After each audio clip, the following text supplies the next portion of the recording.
Hi! Kamusta? Tara, samahan niyo ako sa last day ng training namin dito sa Fukuoka. 1 week lang ang training namin at pagkatapos nun ay pupunta na kami sa lugar kung saan kami naka-assign. At nung lunch break ay nag-jamming muna kami dito sa public piano sa training place namin. Alam mo naman, pag Pinoy, mahilig talaga kumanta. Ito namang kinainan namin ay sobrang sarap at mura pa.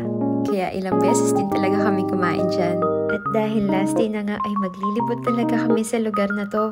At dahil nandito kami sa Kokora ay pupuntahan namin ang castle dito habang maliwanag pa. Pupunta rin kami sa shopping center kaya mag-withdraw muna ako ng pera dito sa 7-Eleven. Lahat ato ng pagkain dito ay gusto ko subukan. Lahat mukhang masarap. Gamit ko lang dito ay ang GCash card ko at pwedeng-pwede ka na makapag-withdraw ng pera. Hapunan na rin kaya napahinto muna kami dito sa Cafe Gusto. Sikat to na restaurant dito sa Japan kaya sobrang excited na talaga akong subukan. Tingnan mo naman no, ang cute ng mga nagsiserve ng pagkain.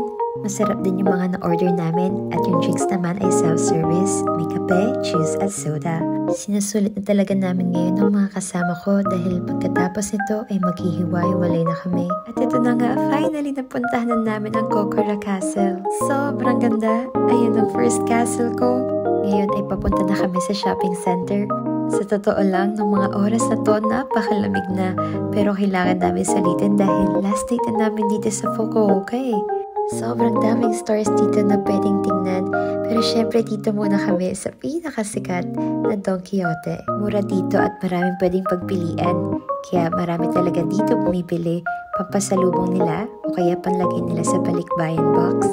Pinuntahan din namin ang 2nd Street. Dito ka makakabili ng mga quality na second-hand items.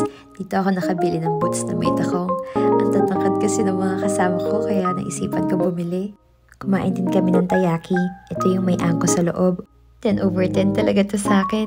Ikaw, gusto mo rin ba mag-Japan? Comment lang kayo kung may mga tanong kayo. Sasagutin ko sa mga susunod kong videos. Paano ba yan? Kita-kits na lang sa Japan ha?